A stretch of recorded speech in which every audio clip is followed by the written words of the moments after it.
ये अगली काव्य पंक्तियों की व्याख्या करते हैं।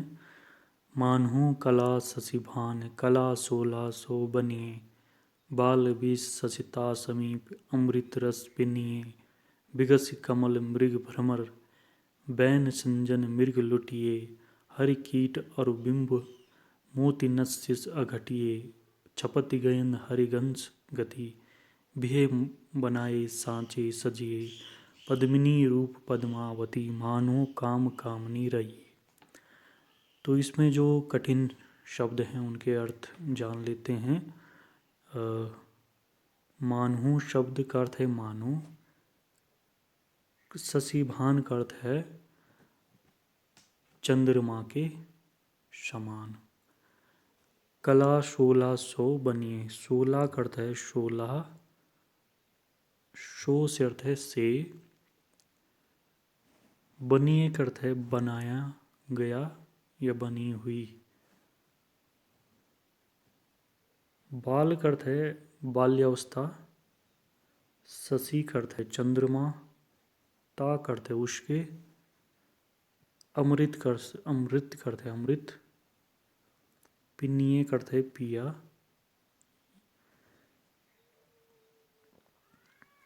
और संजन का अर्थ है खंजन, मृग का अर्थ है हिरन, हरि का अर्थ है शेर,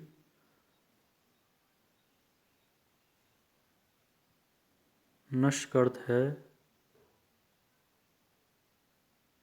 नाखून, शिश का अर्थ है चोटी।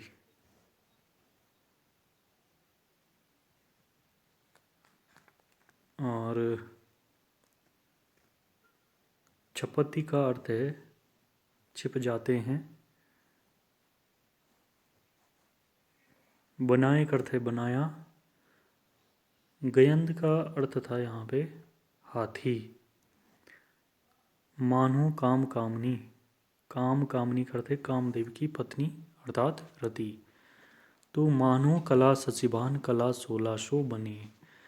कवि चंद्रवरदाय इन काव्य पंक्तियों में पद्मावती जो कि राजा विजयपाल और पद्मसेन की पुत्री है उसके रूप सौंदर्य का चित्रण करते हुए कहता है कि मानो कला शशिभान कला 1600 बनिए, कि जो पद्मावती है उसे देखकर के ऐसा प्रतीत होता है कि मानो वह चंद्रमा की 16 कलाओं से बनी हो। बाल बीस सचिता समीप अमृत रस पीनीय, और उसकी बाल्यावस्था को देख करके उसकी बाल्यावस्था से आकर्षित होकर के ऐसा प्रतीत होता है कि सचिता समीप अमृत रस पीनीय, कि मानो चंद्रमा उसके रूप सौंदर्य का पान करने के लिए उसके समीप आ गई हों। बिगस्य कमल मृग,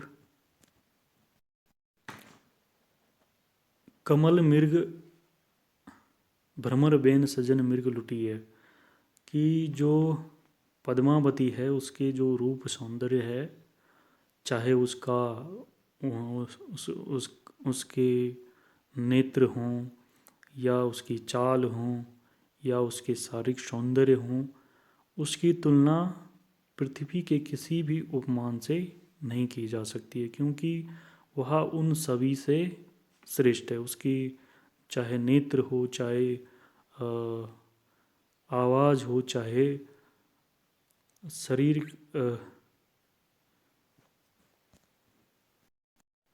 चाहे उसकी गति हो, चाल हो, उसकी तुलना किसी से भी नहीं की जा सकती। अर्थात वह उसके जो रूप सौंदर्य है वह जो है अतुलनीय है।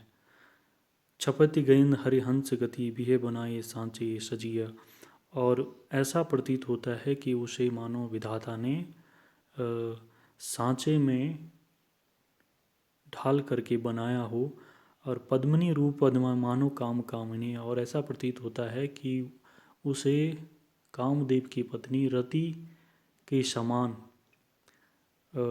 एक और रति का निर्माण जो है विधाता ने किया हो। तो इन काव्य पंक्तियों का जो काव्यगत सौंदर्य है वह है कि इसमें जो मानहु काम कामनी शब्द में उत्प्रेक्षा अलंकार है। मानहु शब्द में भी वो उत्प्रेक्षा अलंकार है। और बाल वेश शब्द में और हरिहंस शब्द में छे का अनुप्रास अलंकार है। और इसमें कवि चंद्रवरदाय ने इस काव्य पंक्तियों में मनमोहक भावों की अभिव्यक्ति की है।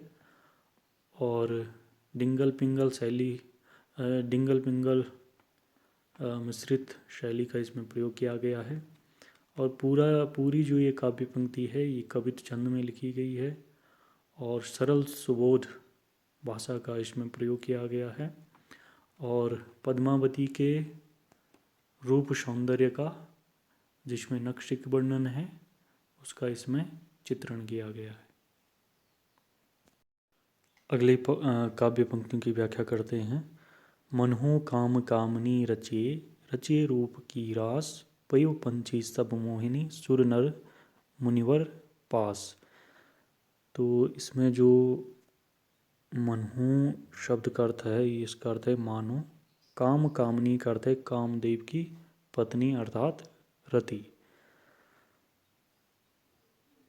पयो का अर्थ है पशु, पंछी का अर्थ है पक्षी, मोहिनी का अर्थ है मोहित कर लेती है या आकर्षित कर लेती है, सुर का अर्थ है देवता, नर का अर्थ है मनुष्य और मुनिवर का अर्थ है मुनि, ऋषि मुनि। तो इन काव्य पंक्तियों में कवि चंद्रवरदाय पद्मावती के रूप सौंदर्य का चित्रण करते हुए कहता है कि मनहु काम कामनी रचिए, रचिए रूप की रास। अर्थात पद्मावती को देख करके ऐसा प्रतीत होता है कि मानो विधाता ने उसे सांचे में ढाल करके एक नई रति का निर्माण किया हो। कहने का भाव यह है कि जो पद्मावती है वह रति के समान अनिग्ध सुंदरी है। पयो पक्षी सब मोहिनी। आगे कवि चंद्रवरदाय कहते हैं कि पद्मावती का रूप सौंदर्य इतना सुंदर है, इतना आकर्षक है कि उसे देखकर पशु पक्षी भी उस पर मोहित हो जाते हैं।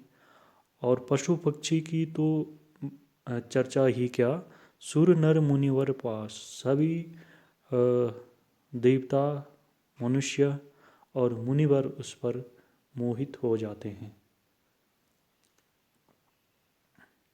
अर्थात भाव यह है कि जो पद्मावती है वह रूप सौंदर्य में अद्वितीय है।